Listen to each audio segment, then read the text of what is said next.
l'occasion de la Fête nationale du Québec, célébrée avec ferveur aux quatre coins de la province, la municipalité des Éboulements a tenu à souligner l'événement dans un décor enchanteur. Le 24 juin au soir, c'est à l'Espace Larive, en bordure du fleuve Saint-Laurent, que les citoyens ont été conviés à un rassemblement festif. Musique, activités familiales et discours patriotiques étaient au rendez-vous pour souligner l'identité québécoise.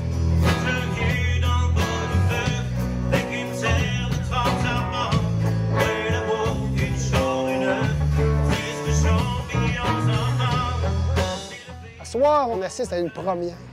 Le premier band de musique à l'Espace de la Rive. Ça fait plusieurs années que mon ami ici présent travaille pour monter un endroit où les gens de Charlevoix, où les touristes vont pouvoir s'asseoir, voir le fleuve, profiter d'un paysage. Il n'y a même pas de mots pour dire comment c'est beau.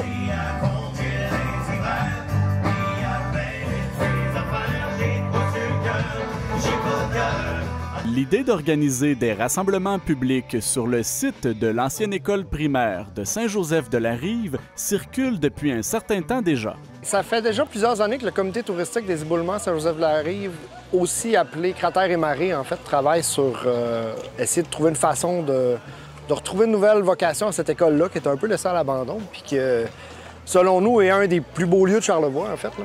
Puis de créer un espace communautaire culturel où on invite les gens à se rassembler puis à venir partager la culture, l'amour du fleuve, l'amour de Charlevoix. C'était ça un petit peu la vision de notre organisme. On s'est mis en place au cours des dernières années pour essayer de revitaliser l'extérieur tout en repensant l'intérieur du bâtiment avec l'intention de le rénover avec le temps, puis de vraiment d'en créer un espace communautaire pour la communauté et pour les touristes aussi. La soirée de célébration a aussi été marquée par un moment solennel, un discours patriotique rendant hommage à l'un des bâtisseurs de la municipalité. Les gens qui viennent demeurer aux Éboulements, on voit les belles terres, on voit le fleuve, on voit plein d'affaires extraordinaires, mais il faut se rappeler qui a construit ça. On arrive ici, puis souvent, j'ai un ami qui vient chez nous et qui me dit « Les Éboulements, c'est venu au monde comment? » Fait que tous ces gens-là, il y en a qui sont encore vivants, il y en a qui sont décédés malheureusement. Aujourd'hui, le patriote bâtisseur des Éboulements n'est plus. Mais ces gens-là, ils ont construit un village extraordinaire. Puis chaque année, on revient dans le temps en nominant un patriote bâtisseur de l'année. L'année passée, c'est un cultivateur. Cette année, c'est dans le domaine marin. L'année prochaine, ça va être quelqu'un d'autre. Puis mon souhait à moi, c'est que ces gens-là soient affichés quand on monte vers le bureau municipal, quand tu montes les marches. J'aimerais ça que ces gens-là soient affichés pour qu'au moins les gens, en montant, ils pourraient lire un peu d'histoire de notre village, puis se rappeler que les Éboulements ont été construits à coups de pelle et à coups de pioche, là, bien des années. L'histoire de Maurice Desgagnés commence en 1685. Cette année, le conseil municipal des Éboulements a désigné un membre de la famille Desgagnés comme patriote de l'année. Les Desgagnés, il y a plein de branches de Desgagnés. Depuis quelques années, on parlait toujours d'une personne en vie comme patriote. À un moment donné, dans ces Desgagnés-là, les trois branches ont fait des choses extraordinaires. C'était dur de prendre un ou l'autre. On est remonté au début de l'entonnoir, puis c'est là qu'est apparu Maurice Desgagnés. Puis à soir, on a eu la chance d'avoir les trois de ses arrière-petits-fils qui ont expliqué la façon qu'il est arrivé dans Charlevoix puis comment il s'est implanté. Malheureusement, il s'est fait prendre une fois, perd sa goélette et il a été obligé de la racheter.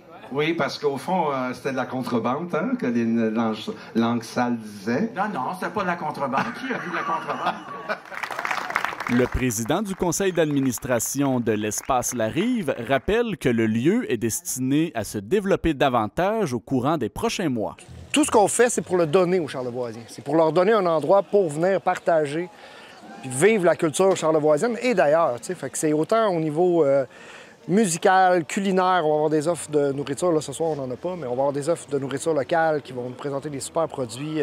On va sûrement avoir de la danse, on va avoir toutes sortes d'événements, en fait, qui représentent un peu de notre amour pour la culture ici, puis l'amour que les Charlevoisiens ont pour leur culture aussi, parce que c'est effervescent comme milieu Charlevoix. Là. Où sont mes amis?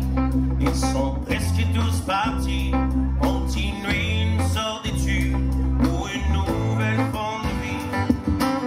Merci à Simon et à ta gang. Merci à toi. De repartir cette belle OBNL qui va profiter à tous les Charlevoisiens et à tous ceux qui viendront du monde entier profiter de cet endroit magique.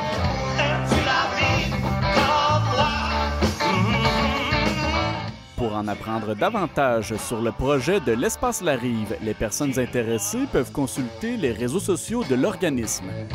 Oh!